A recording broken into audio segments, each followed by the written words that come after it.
America में हवाई में, वहाँ चाय पीने के लिए किसी होटल में गए, चाइनीज़ होटल में।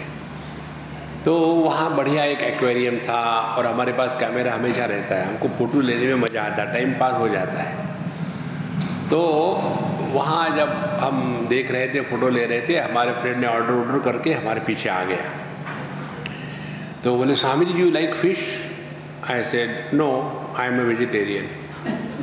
नहीं, वैसे नहीं, देख रहे थे आप। हमने कहा, तुमको किसने कहा कि मैं फिश देख रहा हूँ? बोले, हम देख तो रहे थे। हमने कहा, तुमने ये देखा कि मैं देख रहा हूँ, लेकिन मैं क्या देख रहा हूँ तुमको क्या मालूम? बोले, हाँ ये तो बात ठीक है। मैं बताओ तुम क्या देख रहे हो? बोले, मैं तो फिश देख रहा हूँ। तो आपको लगा मैं भी फिश देख रहा हूँ? बोले, हाँ, और क्या है देखने जैसा? मैं बताओ क्या देख रहा हूँ मैं? इसके अंदर में जो भिन्न भिन्न प्लांट्स रखे उनको देख रहे हैं? नहीं। बोले, फिर ये जो एक्वेरियम बड़ा सुंदर सजा के रख उसको देख रहे हैं? नहीं। फिर डिफरेंट वेराइटीज ऑफ फिश उसको देख रहे हैं? नहीं। फिर किसको देख रहे हो? कल्पना करो। I don't know. हमने कहा, हम देख रहे हैं पानी को, और ये प्रयत्न कर रहे हैं पानी का क्या अनुभव होगा जब पानी में मछली तैरती है, दौड़ती है, ऊपर नीचे जाती है, तो पानी का क्या अनुभव होगा। उसमें 2-4 और मछलियां डाल दो तो क्या पानी को बोझा होता है? उसमें से मछलियां निकाल लो तो क्या पानी को अकेलापन महसूस होता है? क्या बिना मछलियों के पानी नहीं रह सकता? इसी प्रकार से हम देह के कारण नहीं है, हमारे कारण देह है। योग में, उपनिषद में यही मूल भेद है। योग में कहते हैं प्राण के कारण जीवन है, ये गलत है। हम जीवित हैं इसीलिए प्राण चल रहे हैं, लेकिन योगियों का उल्टा होगा।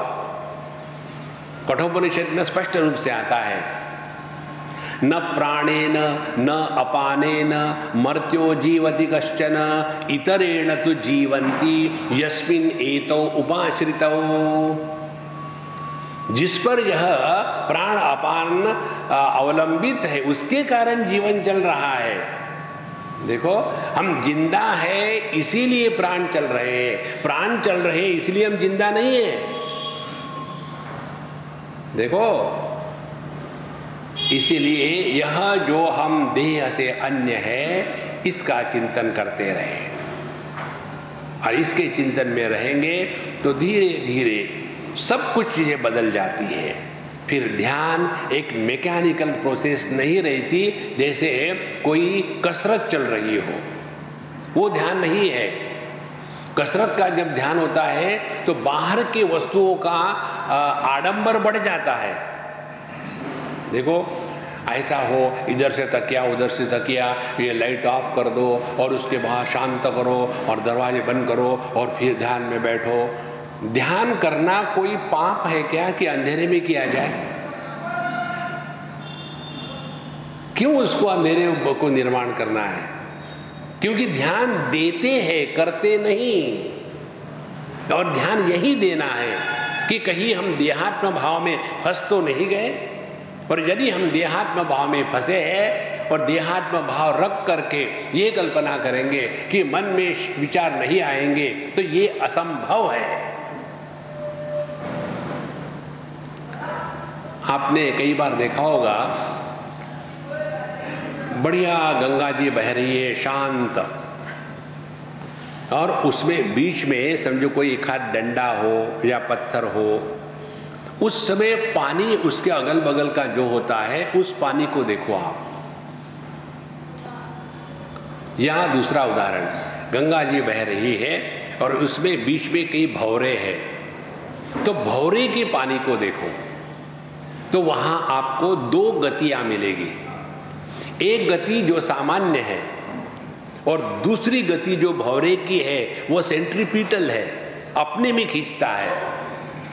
इसी प्रकार से हमारा जीवन सबका सामान्य है, सब में डाइजेशन की वही प्रोसेस है, सब में इंद्रियों का वही व्यापार है, सब में मन के वही विकार है, उसमें कोई अलगता नहीं। जैसे यह जीवन का प्रवाह एक दिशा में बह रहा है, लेकिन बीच में आप और हम देहात्म भाव हो गया, माने उस पानी के बहाव में एक कोई बड़ा पत्थर आ गया तो उसके अगल बगल में ही पानी घूमते रहता है, जिसको कहते हैं भंवरा।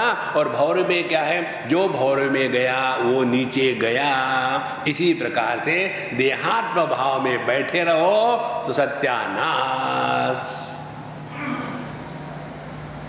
और देहात्म भाव से छूटना ये हम सबको मालूम है, इसीलिए तो हम सोते हैं। सत्संग में भी आकर के जब हम सोते हैं, इसका कारण क्या है कि सत्संग फलित हो गया। There is a fulfilment in satsang. क्यों कि नींद आ गई, देहात्म भाव खत्म हो गया। बाबा जी तुसी बोलते रहो, सानू कोई फर्क पड़ता नहीं। असंगो हम असंगो हम असंगो हम पुनः पुनः। देखो, यह जो अपना स्वरूप है देह के माध्यम से प्रकट हो रहा है, लेकिन देह नहीं है। हमारे होठ नहीं बोल रहे, आपके कान नहीं सुन रहे, हम बोल रहे हैं मुख से, और आप सुन रहे हो। ये उदाहरण है केवल, ना पता नहीं सुन रहे कि नहीं। और आप सुन रहे हो कानों से। तो इस वाणी के पीछे और कानों के पीछे जो है वो एक ही तत्व है, अलग नहीं है। देखो संतों, इसको कहते हैं वेदांत का चिंतन। अब इसमें पाप पुण्य धर्म अधर्म इसमें जो फंसा है वो इस वेदांत के चिंतन का अधिकारी नहीं है। वो जाकर के हाथ में झंडा ले ले कि गर्व से कहो हम हिंदू हैं, गौ माता की जय, उनके लिए ठीक है, करने दो, nothing wrong. You can't have everybody in higher class. पहले तो केजी से शुरू करना है। देखो, इस प्रकार से जितना हमारा यह वेदांत चिंतन चलता रहेगा उतने हम अंतर्मुखी होंगे। अंतर्मुखी व्यक्ति दो प्रकार से होता है, एक समझदारी के साथ और दूसरा नासमझी के साथ। नासमझी के साथ जो अंतर्मुखी होता है उसको डिप्रेशन कहते हैं, और समझदारी के साथ जो अंतर्मुखिता होती है उसको डिस्पैशन कहते हैं। थोड़ा फर्क है स्पेलिंग में, बात वही है। डिप्रेस आदमी भी यही कहता है मेरा किसी में मन नहीं लगता, बड़ा बोर हो रहा है। क्या हो गया? डिप्रेशन हो गया। अब जी के क्या करेंगे, डिप्रेशन आ गया। और साधु संत भी इस जगत में रहते हैं, लेकिन पूर्ण वैराग्य के कारण रहते हुए भी कहीं नहीं रहते हैं। एक बार हमने किसी को कहा कि अम्मा जल्दी खाना बनाओ, बढ़िया भूख लगी है। तो स्वामी जी आपने मुझे अम्मा कहा तो मैं भी आपको पुत्र के वत ही प्यार करूंगी। ठीक है, पहले खाना खिलाओ, प्यार बाद में करना, लेट अस बी प्रैक्टिकल। तो उनके पति ने कहा कि देखो ये बाबा जी लोग होते हैं ना, इनके चक्कर में मत पड़ना। बोले कैसे? जो व्यक्ति अपनी माँ बाप को छोड़ करके बाबा जी बनाए वो तुमको पकड़ के रखेगा। ये लोग जो होते हैं ना अपना काम निकालने के लिए मामा मामा कहते हैं, वैसा कुछ नहीं होता। और ये सच है, और ये सच है।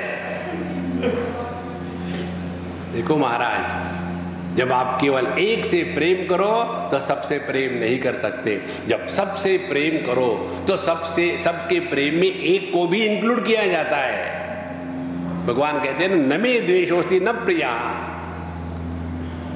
इस प्रकार से इस जगत में ऐसे रहो कि देहात्म भाव का त्याग, लेकिन देह का त्याग नहीं, देह के माध्यम से प्रकट होना है। और यह जो वैराग्य की प्रक्रिया चिंतन के द्वारा प्रकट होती है वो टिकती है। और जो वैराग्य फ्रस्ट्रेशन के कारण पैदा होता है वो टिकता नहीं। फिर बाबा जी बन गए, हरिद्वार ऋषिकेश चले गए और वहाँ जाकर के गणेश चाप, साधु पान बीड़ी शॉप, और अंदर में बाबा जी बैठे हुए और वहाँ अपना शुरू हरे राम राम राम हरे हरे, हरे कृष्ण कृष्ण। ए 2 रुपये ला, कम ये राम राम हरे हरे, हरे कृष्ण। देखो महाराज, इसीलिए चिंतन के द्वारा हम स्वाभाविक अपने आप पे वापस आ जाते हैं।